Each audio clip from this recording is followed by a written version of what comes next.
I've got a setup here, Bezzerides or Bezzerides, however it's said, that we've had for probably 4 or 5 years now.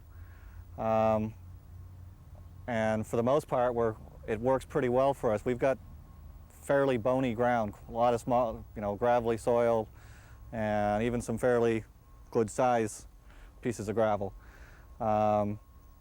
So in the past, I had a Lilliston cultivator, and the first time I put it out in the soil, it clogged right up, and with some stones caught in the tines, and sold that for what I paid for it. So that was one experiment, and got a piece of equipment in that had some budding basket cultivators on it, and I knew right away that it wasn't going to work in my soil, so got rid of that. Initially we started out with just sweeps, and you could when the corn was small, just starting the first leaf coming out, going about as slow as the tractor could go, and the cultivator's close, and not trying to throw dirt at it, and you just go blind after a little while, just all that corn, just having to watch it so close and killing half of it. And what I like about the Bezzeride setup is that once you spend the time and get it set up right, it does take a little bit of a trial and error and getting things adjusted and leveled out right for the soil. But once you got it set up, your cultivation speed can be quite high. When the crop gets bigger, or on crops that don't mind being hilled, those spiders can be turned the opposite direction, and like a straight disc, they throw dirt in, but they don't throw it real heavy. They'll make a rather shallow hill, but they'll do a nice job hilling up and smothering weeds that way. So you can get in and do it a couple times without the hill getting too high to get at. Yeah, we use the Bezzeride setup for an awful lot of the crop on the farm, primarily corn, peas, beans in particular, but all the flowers. We do 20 different varieties of cut and dry flowers, and peppers if we grow them in dirt instead of plastic, which we do sometimes, and pumpkins, and we grow almost everything there is. So we use the Bezzerides for almost everything.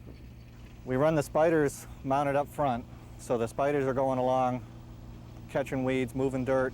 The way they're set up for the initial cultivations they're actually pulling dirt away from the crop, catching any weeds that are there, and then the spring hose, which are behind, are set up relatively close to the crop. They do a little bit of soil movement, and they'll also hill up some dirt in between the rows, so you're actually getting cultivation 100% through the row. You're not leaving a blind space down the row center, which every place else is easy to get. It's between the plants in the row that's always the hard place to get the weeds. And I have found that the spider spring hose setup does that better than anything I've ever tried before, at a fairly decent rate of speed, which one row at a time, again, I think speed has got some advantages. There's a couple of adjustments we make. We carry the one wrench we need to do it with us on the tractor all the time. Other than the up and down, just to be sure you're riding in the dirt, the spiders themselves need to be adjusted in and out depending on the canopy of the crop. You don't want to be yanking out the crop, so when the crop, let's say corn, is very small, you run down and have them quite close together. As the corn gets larger and gets some leaf, you've got to move them apart. The other adjustment is we turn the spiders the other way to actually do some hilling for those crops that don't mind being hilled. With our corn strategy, real quick, is the initial thing is we rototill it to start with a clean seed bed, plant right away.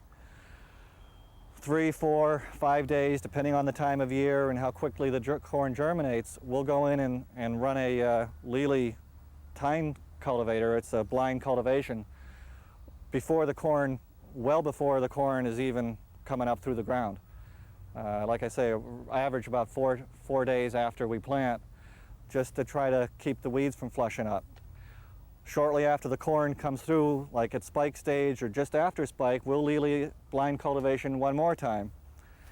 And if the weather's been good and our timing is right and we didn't get caught up doing something else and lose track of the corn, we can get it to where the corn is up 4, 5, 6 inches tall, and the only weeds that are there are really itty bitty. And you come through with the Bezzerides and do a little bit of hilling and stuff, and that corn can be real clean. And we may Bezzeride twice, maybe hill this. Again, it depends on the time of year, how quickly the corn is growing, whether it's early planted corn or late season corn. Last time through, we'll just put discs on and do a rather aggressive hilling, both to smother anything that still survived, also to help hold the corn up if we get a thunderstorm or whatever. It can make quite a difference. But corn, I'd say by the time we do that final hilling, it's probably yay high, just scraping underneath the belly of the tractor. What we try to do is 2 lilies and I would say 2 Bezzeride through the field and then a disc hill. So it's probably 5 cultivations, 2 blind and 2 Bezzeride and 1 quick throw the dirt at it. Vegetable farmers and their weed control machines. In this video, we visit 9 vegetable farms in 3 New England states to talk with growers about their weed control equipment and how it's used. They will describe a variety of cultivation tools and approaches to weed control. Hopefully, their knowledge and experience will help you get a better understanding of cultivation equipment and techniques. Matching cultivation tools to the soils, crops, weeds, and other particulars of a farm can be a complex task. Growers that are trying to reduce or eliminate their reliance on herbicides need information that will help them make good decisions about cultivation and weed control. Extension, research, and the private sector working together can generate that kind of information. Funded in part by the USDA Sustainable Agriculture Research and Education Program, promoting environmentally sound and economically viable agriculture. This video was produced by Vern Grubinger, University of Vermont Extension System, and Mary Jane Else, University of Massachusetts Agroecology Program.